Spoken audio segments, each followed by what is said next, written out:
What's up everyone, welcome back to our YouTube channel. So for today's video, I'm going to teach you how you can easily sell Ticketmaster tickets on StubHub.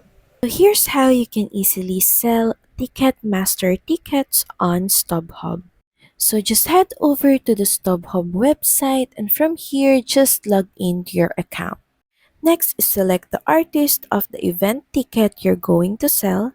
And from there, you should now be able to see a list of events related to the artist. Just select from the list and click on it. Next, as you will be redirected to this page, all you have to do is just make sure that the date and time and the artist that you selected is correct.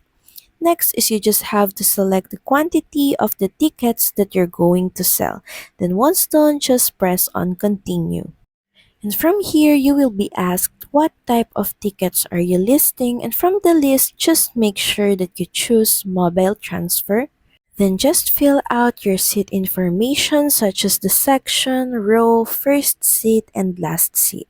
So that's pretty much it. Thank you very much for watching this video. I hope that you find this video helpful, and if you do, please don't forget to like, share, and subscribe to the channel. And I will see you again on the next one. Bye!